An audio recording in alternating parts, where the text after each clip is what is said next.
C'est bon? Ok. Ok, donc bonjour à tous. Donc c'est maintenant la dernière keynote. Et donc on va parler de jeux vidéo. Ou plus exactement, pour ceux d'entre vous qui jouent déjà aux jeux vidéo, on va essayer d'expliquer tout ce que vous faites d'intelligent quand vous jouez aux jeux vidéo sans savoir. Et notamment, comment tout ce que vous connaissez déjà en jeux vidéo pourra aider un jour justement à sécuriser le code informatique. Donc le titre de cette conférence en français, c'est comment la data visualisation inspirée des jeux vidéo peut aider à sécuriser le code informatique. Donc qui je suis? Je m'appelle Marc Chosic, je suis développeur de jeux vidéo depuis 2004. Je suis aussi développeur .NET et C# en tant que senior développeur. Je suis consultant pour le health-tech, edutech, fintech, et à peu près tout ce qui a un nom en tech.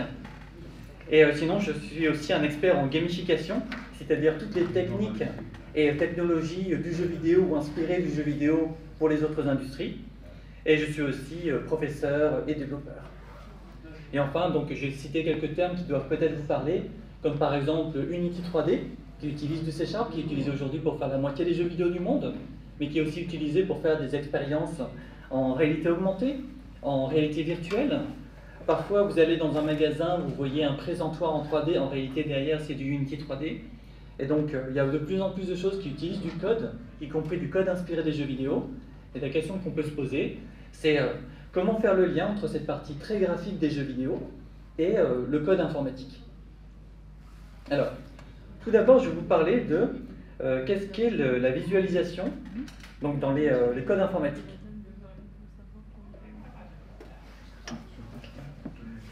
Qu'est-ce que c'est que la data visualisation dans les jeux vidéo? Alors quand on parle de data visualisation et de jeux vidéo, souvent on imagine des technologies du futur, un peu ce qu'on voit dans les films. Des gens qui travaillent en réalité virtuelle, en réalité augmentée, comme dans Minority Report, qui font des gestes avec les mains et on voit des choses qui bougent à l'écran. Ça fait déjà 20 ans, 30 ans que dans les films, on voit des personnages de type de jeux vidéo avec lesquels on discute, qui sont faits des super intelligences artificielles. Alors, est-ce que la réalité c'est comme ça, c'est comme dans les films? La réponse est non. Alors, pour avoir vu un peu ce qui se fait en réalité, j'ai travaillé sur des projets super secrets, donc je ne vais pas pouvoir vous donner tous les détails. Par contre, évidemment, je peux vous montrer quand même, vous donner des informations, vous expliquer un peu comment ça se passe en vrai, qu'est-ce qui est utilisé aujourd'hui en vrai, et comment ce lien est fait. Alors tout d'abord, qu'est-ce que c'est que la data visualisation? Alors la data visualisation, quand on en parle, souvent on parle des données. C'est-à-dire que ce sont les techniques qui sont utilisées pour communiquer sur les données ou les informations en les encodant comme des objets visuels. Alors c'est une définition un peu compliquée, un peu complexe, c'est celle de Wikipédia. Je vais donner un exemple très simple, qui est celui par exemple des tableaux Excel. Vous avez tous déjà vu des tableaux Excel. Des graphiques en barre, des graphiques en camembert. Et ça en fait, ce sont des façons de représenter des données sous forme graphique. C'est-à-dire qu'on a par exemple des gens qui votent, il y a des gens qui votent beaucoup, des gens qui ne votent pas beaucoup, et on va représenter ça visuellement sous forme d'une petite barre ou d'une grande barre, d'une petite part de camembert, d'une grosse part de camembert. Là par exemple, je vous ai donné l'exemple d'une barre rouge qui va jusqu'à, on va dire, aller hop, 80%, mais ça par exemple, je peux le représenter dans un jeu vidéo sous la forme d'une barre de vie, qui est remplie à 80%. Ou alors je peux aller encore plus loin, et cette barre rouge, je peux même la représenter sous la forme d'un certain nombre de cœurs, et qui permettront justement d'avoir une idée globale du niveau d'énergie que possède le joueur. Alors là, volontairement, je vous montre un grand écart. À gauche, vous pouvez voir les données Excel, à droite, vous pouvez voir des données typiques de type jeu vidéo. Et ce qu'il faut comprendre, c'est que c'est un sujet, cette data visualisation, qu'on peut aborder sous deux parties. On peut aborder ça sous l'angle des données, sous l'angle de gros fichiers Excel, de grosses bases de données, de milliers d'informations, et se demander, sur ces informations, qu'est-ce qu'on peut représenter, qu'est-ce qu'on peut communiquer? Quand vous faites un sondage auprès de 1000 personnes, vous n'allez pas montrer les votes de 1000 personnes. Ce que vous allez faire, c'est montrer un aperçu général sous forme d'un camembert ou d'un graphique en barre, quelque chose qui permet de comprendre globalement ce qui s'est dit. Et de la même façon, dans les jeux vidéo, il y a des gens qui se disent, tiens, on représente des cœurs déjà, on représente par exemple des pièces d'or, on peut ramasser les pièces d'or, mais est-ce qu'on peut aller plus loin? Vous avez peut-être déjà joué à des jeux comme des Minecraft et autres. Minecraft, c'est des mondes absolument gigantesques. Vous avez des milliers, vous avez des millions de ressources dans un jeu comme Minecraft.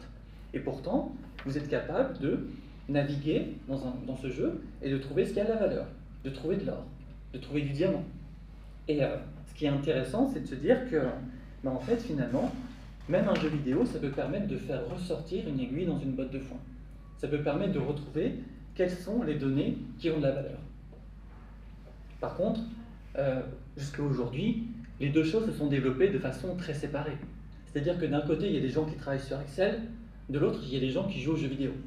Et la question, c'est comment est-ce que les deux peuvent finir par se rejoindre, et surtout, comment est-ce qu'on peut appliquer ça à des sujets qui nous intéressent, comme par exemple la sécurité. La sécurité du code, la sécurité des données, toutes ces sécurités-là. En gros, si au lieu de représenter les données par des fichiers Excel, on les représentait plutôt par des objets visuels comme dans le jeu vidéo, et bien en théorie, on pourrait obtenir des situations très efficaces pour comprendre comment repérer ces données. Alors je vais vous donner un exemple rapide avec un jeu qui s'appelle Diablo 2. Alors, ça marche aussi avec Diablo 1, ça marche avec Diablo 3, ça pourrait marcher avec Diablo 4. Et c'est pour vous faire comprendre un peu ce que c'est la représentation des données. Ici, nous avons la zone de jeu. Vous voyez le bonhomme, c'est un guerrier. Donc, ici, nous avons des éléments principaux, comme par exemple son énergie, sa vie, ce genre de choses. Vous remarquerez que ce sont des grosses zones de couleurs. En fait, c'est des jauges. Quand vous avez la moitié de la vie, il y a la moitié de la jauge qui est remplie. Ici, nous avons un inventaire avec un certain nombre d'objets.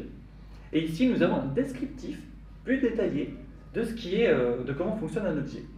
Et en fait, c'est ça qui est intéressant, c'est que vous avez une vision globale avec aussi bien l'élément que vous manipulez, le personnage, mais aussi son inventaire, son équipement et la puissance de chacun des objets de l'équipement. Ce qui est important de comprendre ici, c'est que dans un jeu comme ça, auquel vous avez peut-être déjà joué, sans même le savoir, vous avez appris à manipuler des centaines, voire des milliers de données. Et quand vous jouez à un jeu comme Diablo, vous voyez par exemple beaucoup d'objets au sol qui sont représentés ici par leur nom. Vous êtes capable de rapidement vous dire, tiens, je suis intéressé par des objets magiques, des objets bleus, par des objets plus intéressants qui vont être orange, etc. etc. Ça a l'air très bête, mais par exemple, ce qu'on appelle ça le code couleur, c'est déjà utilisé dans des logiciels comme Excel. Par exemple, ce qui est bien, c'est en vert, ce qui n'est pas bien, c'est en rouge. Ce qui est moyennement bien ou pas bien, c'est en orange. Mais généralement, dans Excel, ça se limite à ça. Et comme les jeux vidéo nous ont appris à aller plus loin, à avoir d'autres systèmes de couleurs, à avoir même des informations, comme par exemple des pièces d'or, des diamants, des choses qui ont naturellement de la valeur, qui nous font dire, tiens, cette donnée-là, elle a l'air plus intéressante, elle a l'air d'avoir plus de valeur. Ça, en fait, c'est tout un langage qui s'est créé grâce aux jeux vidéo et qui pourrait permettre d'inspirer, à leur tour, des logiciels comme Excel pour dépasser la simple couleur rouge ou verte pour dire c'est bien ou c'est pas bien. Donc, je vous montre d'ailleurs un exemple toujours inspiré de Diablo, l'organisation de l'inventaire. Et je vous montre ici un exemple comme Candy Crush, avec le fait de classer différents éléments. Ce sont des jeux qui sont totalement différents. Par contre, le principe de base reste le même. Il s'agit de donner de la valeur à certains éléments pour pouvoir, par exemple, les regrouper. Dans un jeu comme Diablo, c'est anecdotique. Dans un jeu comme Candy Crush, c'est principal. Il faut absolument mélanger les bonbons, les pierres précieuses d'une certaine façon. Ça, c'est pour dire que même pour des genres de jeux qui sont finalement très différents, on a cette notion de je reconnais instantanément un objet qui a une certaine forme, une certaine couleur, pour agir d'une certaine façon avec cet objet. Pour un jeu vidéo, grosso modo, ça sert uniquement à jouer au jeu. Par contre, si on prenait ces informations, par exemple, de type, de forme, de couleur, d'importance, etc., et qu'on les appliquait à d'autres logiciels, on pourrait obtenir des choses plus efficaces. Alors là, je vous parle d'hypothèses. J'ai aussi montré de façon concrète, de façon réelle, un peu plus tard, comment ça fonctionne pour de vrai. Mais pour l'instant, gardez ça en tête. La magie des jeux vidéo appliquée à des logiciels qui sont potentiellement un peu barbants, mais très utiles dans la société.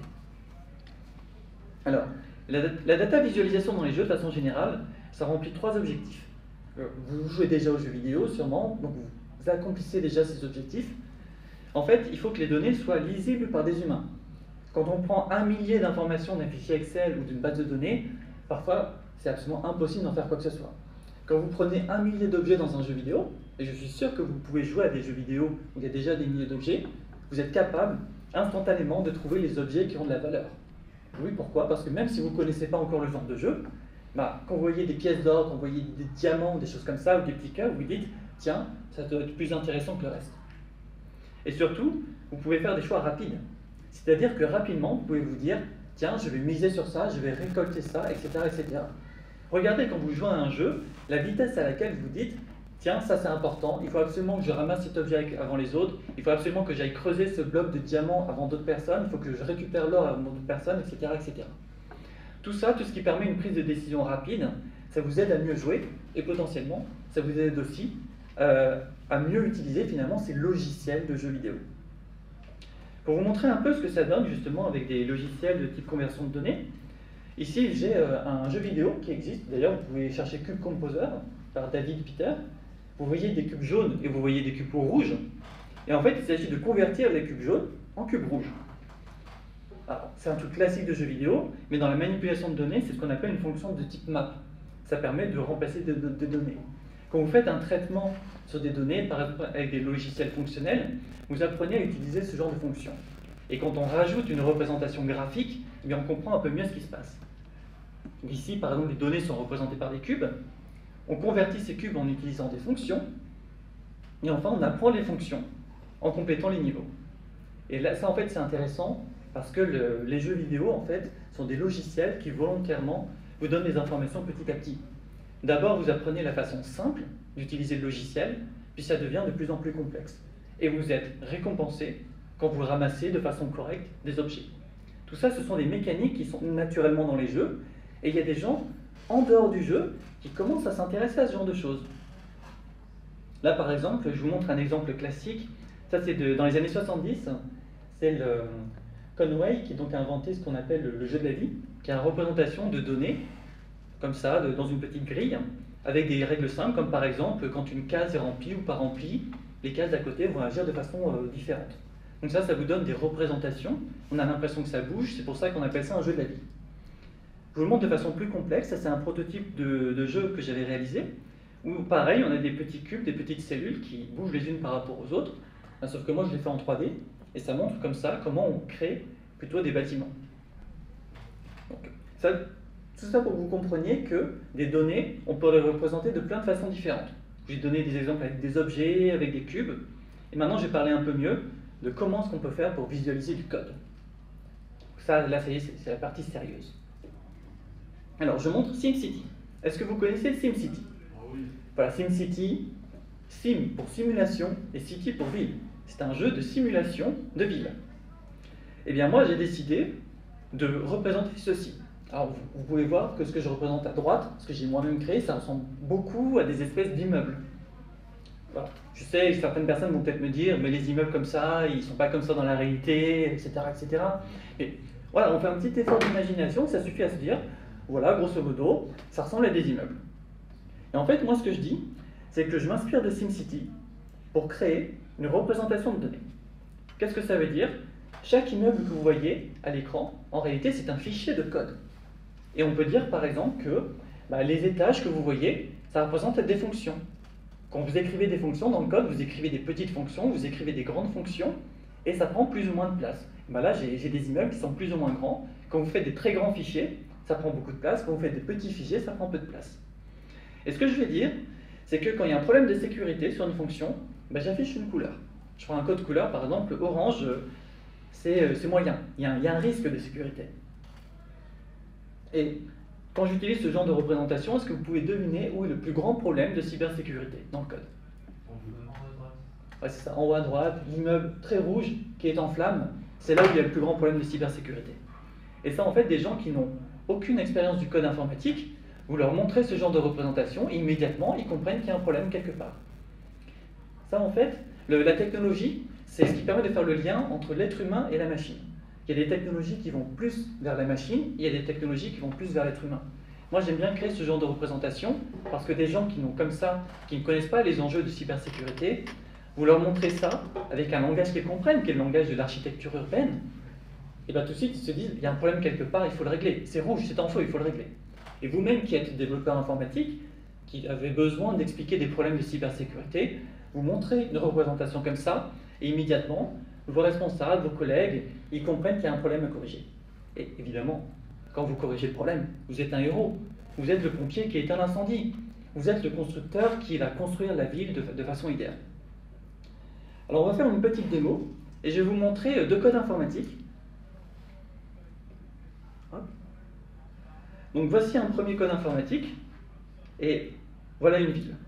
Donc ça, c'est un code. Et alors évidemment, j'ai créé le code pour faire en sorte qu'il marche assez bien avec la représentation, mais vous pouvez voir grosso modo que les choses vont relativement bien. Donc, vous voyez, par exemple, j'ai zoomé ici, hop, j'ai un immeuble qui est un peu orange, j'ai un petit immeuble qui va bien, etc., etc. Mais grosso modo, les choses vont assez bien. Et je voudrais maintenant, voilà, gardez ça en tête, je voudrais vous montrer maintenant un deuxième exemple. Et vous allez tout de suite me dire, est-ce que les choses vont bien ou pas? Alors, est-ce que vous voyez ici où pourrait être le problème? Voilà. Alors, voilà. Ah oui, en effet, il y a des problèmes avec des tours. Alors, vous pouvez voir d'ailleurs que ici nous avons une espèce de zone pavillonnaire avec des immeubles. Vous avez vu, ces immeubles sont beaux. Ça, en quelque sorte, c'est une librairie vraisemblablement qui a été intégrée dans le projet, et cette librairie est de qualité. Les immeubles, voilà, les étages sont petits, tout est beau, tout est bien fait. Et à côté, nous avons donc ceci. Alors, vraisemblablement, ici, il y a pas mal de problèmes. Il y a un étage en feu, au-dessus d'un étage en feu, au-dessus d'un étage qui ne va pas bien, au-dessus d'un étage en feu. Et donc, clairement, on comprend qu'il y a un problème. Là, ici, qu'est-ce qu'il faut faire? Ici, c'est comme une espèce de barre HLM qui a été mal construite. Là, il faut casser cette barre HLM et en faire donc plutôt une espèce de petite zone pavillonnaire qui ressemble plus à ce que vous voyez au milieu. Et dans la partie de droite, vous voyez que là aussi, il y a une tour.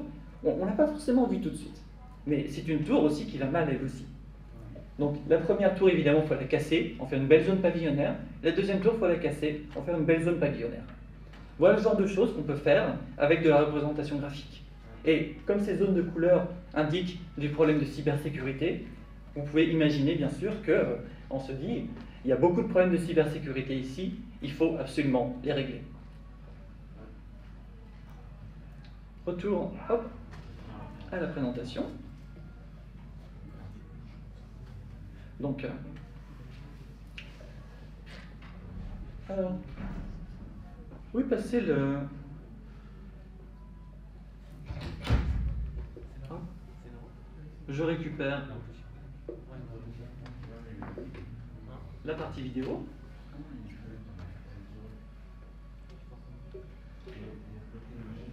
Bon, il se passe quelque chose, c'est que je ne suis plus certain que l'on ait la partie vidéo. Bah écoute, ça marchait avant, puis...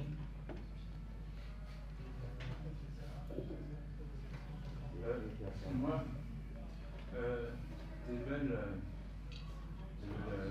tes beaux dessins, tu les as fait sur quel logiciel? Je les ai faits, c'est de la génération en SVG, donc un format de données. Oui. Et donc, ce qui fait que j'avais un contrôle total sur ce qui était représenté. Tu l'as fait sur quel logiciel? Nous avons en effet perdu le flux vidéo. Après, je l'ai mis au numéro du site. Est-ce que c'est au niveau de la télécommande ou...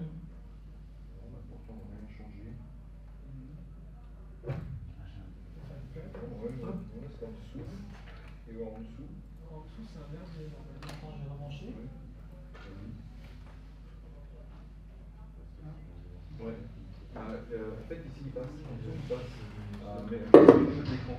Ouais. Ah, tiens. Est-ce que j'ai appuyé sur autre chose? On a perdu le signal.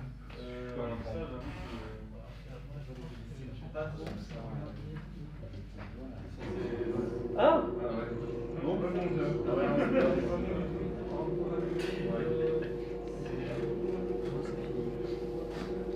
La présentation n'est pas encore terminée.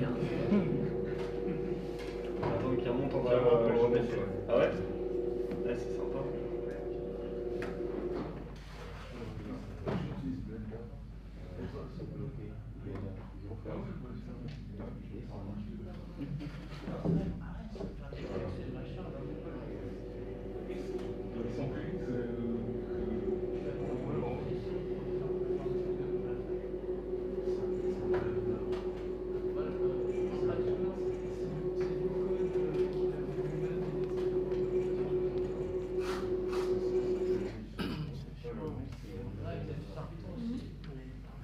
HDMI.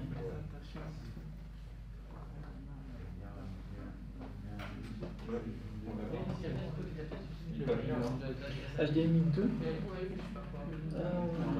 Par contre, c'est plus allumé là.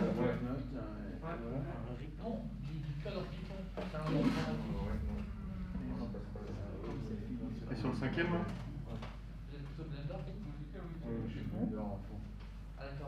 Pourquoi on ferme?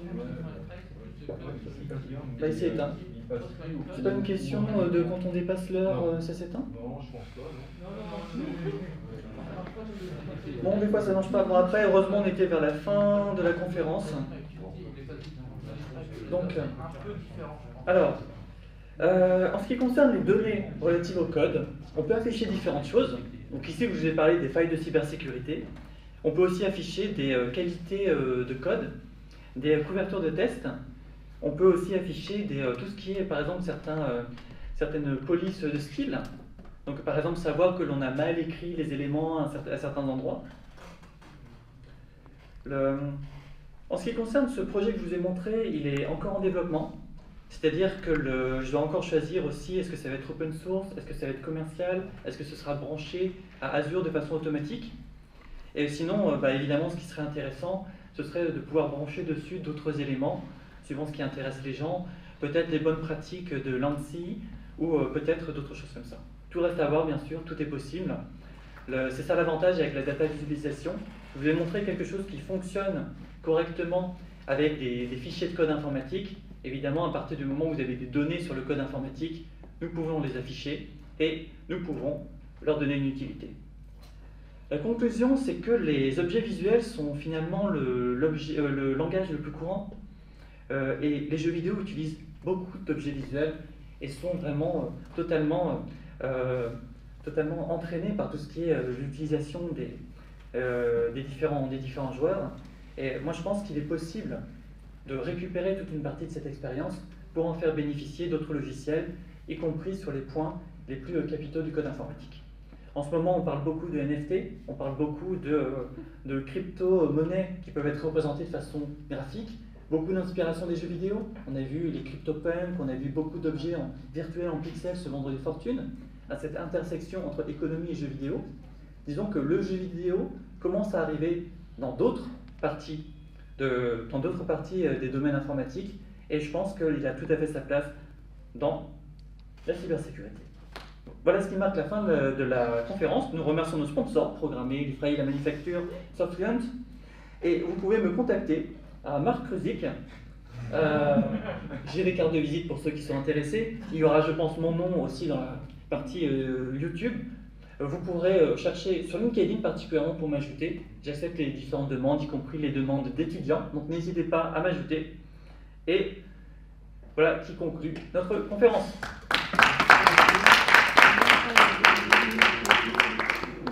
Merci Marc. J'espère que cette journée vous a beaucoup intéressé. Alors on a quelques minutes pour prendre quelques questions. D'accord? Oui. Moi, c'est vrai. J'ai utilisé quel logiciel pour montrer tes dessins? Alors ces dessins sont donc une création personnelle, c'est un logiciel. J'ai utilisé aussi bien une librairie de data visualisation, une librairie de type Google Maps pour représenter la carte. Et sinon, les images sont générées automatiquement en utilisant une représentation de type jeu vidéo. Donc j'ai fait le choix d'utiliser la librairie, enfin SVG, le format SVG, qui me permet donc de générer des formes géométriques avec des couleurs. C'est quoi le nom du logiciel? Alors c'est un logiciel que j'ai créé par moi-même. Aujourd'hui ça s'appelle le Sims, ou j'appelle ça Code Peplum. Donc, mais c'est encore secret et vous êtes les premiers à qui je le montre. Ouais, il faut faire un peu penser à un peu. Ouais, derrière. Alors, ma question c'était de savoir les zones rouges, je veux dire orange, vert. Juste savoir, est-ce que, vous avez dit par exemple le rouge, signifie qu'il y a vraiment une faille sécurité, par exemple le jaune, un avertissement et tout. Ma question c'était de savoir, est-ce que ces couleurs-là, je veux dire, apparaissent directement parce que c'est vraiment une erreur dans le code, ou alors c'est vous, en faisant le montage graphique, qui définissez... Alors la question c'est, est-ce que les couleurs sont automatiquement choisies, ou est-ce que c'est moi qui les choisis? Et en effet, j'utilise des rapports de cybersécurité ou de qualité de code ou de couverture de tests existants qui généralement affectent des scores et je choisis des ordres, par exemple, de choisir d'avoir 3 couleurs différentes suivant c'est bien, c'est moyennement bien ou c'est vraiment pas bien. Donc, mais c'est moi qui le choisis et d'autant plus qu'on peut paramétrer ces couleurs, ce qui permettrait par la suite en gros, d'avoir de façon plus fine différents niveaux de détail suivant ce que souhaite l'utilisateur. Oui. Est-ce que j'ai pensé, ou même carrément essayer, mais ça paraît un peu fou, de faire de la data vis, par exemple pour montrer un rapport de sécurité ou dire qu'il y a une fonction qui n'a pas été évaluée avec SEMGREF ou avec le coverage de CICD, n'importe quoi, avec carrément Unity, Blender et puis alors la question c'est est-ce que j'ai pensé à utiliser des rapports de cybersécurité avec du Unity et du Blender par exemple pour la représentation 3D. J'ai différents prototypes, ce que je vous ai montré ici c'est ce que j'avais fait en 2 semaines il y a de ça quelques années. Depuis j'ai travaillé sur d'autres versions, des rapports en texte, des rapports en graphique, une version Unity aussi. Et en effet il est possible d'aller plus loin simplement pour des questions aussi de représentation graphique et d'accès, puisqu'il faut que ça soit aussi accessible à des gens qui n'ont pas accès à des technologies de jeux vidéo. Je privilégie avant tout les rapports de type web et des technologies de type web. Et WebGL, avec Unity, on peut faire des sortes de jeux vidéo en 3D, est-ce que ce sont accessibles sur web avec le navigateur? En effet, avec du WebGL, il serait possible d'aller plus loin. Merci. Alors, on a encore avec nous donc Julien et puis Christophe. Donc, si vous avez encore une ou deux questions, on a encore 3 minutes, 3-4 minutes. Donc, ils sont encore là. Vous n'hésitez pas à leur poser des questions. Oui. Est-ce que c'est possible de travailler sur CICD, de se faire du design du coverage, par exemple, il doit y avoir un API ou je sais pas quoi, pour avoir accédé aux données du coverage? Alors oui, en effet, disons qu'il y a différents logiciels qui permettent d'avoir accès à des informations sur le code. Généralement, des outils, il peut y avoir du Microsoft Rosin Analyzer pour du .NET. Il y a aussi des outils comme SonarCube qui permet de générer ce genre de rapport. Et à partir du moment où vous avez un rapport qui vous indique le fichier concerné, la fonction concernée, la ligne de code concernée, vous pouvez aller très loin dans l'identification des erreurs. Merci. Est-ce qu'il y a une question pour Julien? Juste une dernière question sur le dernier truc. J'ai vu votre présentation, c'est vraiment sympa, mais il n'y a pas de risque qu'en se faisant de trop près des jeux vidéo, si par exemple on fait un taviz où par exemple on met une pomme pour dire que c'est bien, il va y avoir un genre de données qui fasse une vidéo dessus en disant par exemple c'est n'importe quoi, il va peut-être y avoir des gens qui vont voir caricaturer un peu votre propos, comme le fait Georges Grenier justement sur des vidéos en disant mais c'est n'importe quoi, on mange une nourriture pour reprendre notre avis. Et du coup, mais c'est pour se moquer des jeux vidéo. Mais c'est pas n'importe quoi, c'est très bien ce que fait en fait. Alors la question, pour résumer, c'est qu'est-ce qui se passe si on choisit une représentation graphique qui ne parle pas à l'utilisateur? Alors ça, c'est évidemment, c'est absolument capital. Dans le métier de la représentation graphique, il faut utiliser un langage qui est compris par les utilisateurs. Par exemple, dans mon cas, j'ai choisi celui de la ville, parce que ça parle assez bien des incendies, parce que ce sont des catastrophes naturelles. Si on l'utilise dans d'autres industries, si on fait le choix d'utiliser, comme vous le dites, des pommes, des voitures ou d'autres éléments, il faut que tout le monde soit d'accord sur la signification, surtout sur le jugement de valeur. D'ailleurs, en fait, j'ai peur que ce soit très parlant, que ce soit très adapté, que vous compreniez tout de suite le propositif, mais j'ai peur qu'en faisant ça, si je fais par exemple dans la judo, quand il y a... Alors en ce qui concerne justement les questions qui vont plus loin dans les détails, on peut en discuter après, et là on serait plus dans les questions générales sur les différentes présentations. Je pense que ça passe pas logique, mais que ça, vous comprenez que ça passe pas logique. Le principe de data visualisation, je l'aime beaucoup. J'ai un rapport au jeu vidéo qui est excellent. C'est juste que je me demandais l'impact que ça aurait sur les clients, mais aussi sur les personnes qui l'utilisent et qui font du code. Nous, normalement, quand on voit du code, on sait déjà à peu près à quoi ça ressemble. S'il y a une erreur, bon, on trouve le shoot, on voit ce que ça donne. Mais c'est plus de la data visualisation pour montrer aux clients comment ça pourrait impacter, comment ça pourrait leur donner plus envie d'acheter. Voilà. Tout à fait. Alors là, la question, c'est est-ce que ce genre de représentation que j'ai montré de code est plus utile pour le programmeur ou pour le client? Là, dans le cas classique, j'ai montré une représentation qui parle à des gens dont ce n'est pas forcément le métier de travailler sur le code. Et pour avoir eu des retours de la part de gens dont c'est le métier, ils m'ont dit que particulièrement de travailler avec des clients et autre chose, ce qui les intéresse le plus, c'est le gain de temps. Donc on ne parle pas de partie technique, on parle tout simplement du fait que s'asseoir autour d'une table et parler de code informatique, alors qu'il n'y a que les programmeurs qui ont le code informatique dans la tête, ça les dérange énormément. Avoir une représentation graphique, ils ont l'impression de pouvoir un peu mieux discuter avec les programmeurs, un peu de la même façon que quand on travaille avec des gens qui travaillent dans le bâtiment, on leur demande des photos de l'appartement qu'ils sont en train de refaire. C'est plus dans ce genre de choses. Merci. Ouais. Par rapport à ce que vous dites par rapport à la création de jeux vidéo et à la détermination, qu'est-ce que vous conseillez comme moteur, comme langage pour débuter Ça. C'est ça. Alors j'ai des versions qui sont plus complètes de cette présentation, plus orientées data visualisation, et qui expliquent la chose suivante. Si vous êtes développeur web, la meilleure façon de commencer, c'est de s'inspirer de jeux comme les Idle Games, qui sont des jeux d'attente avec des barres de chargement. Ça vous permet d'apprendre les bases, beaucoup de bases de la programmation, tout en ayant plus de 50% de votre éléments de départ qui sont des librairies que vous connaissez déjà. Si vous êtes plutôt développeur bas niveau en C++, ce serait plutôt d'utiliser la SDL.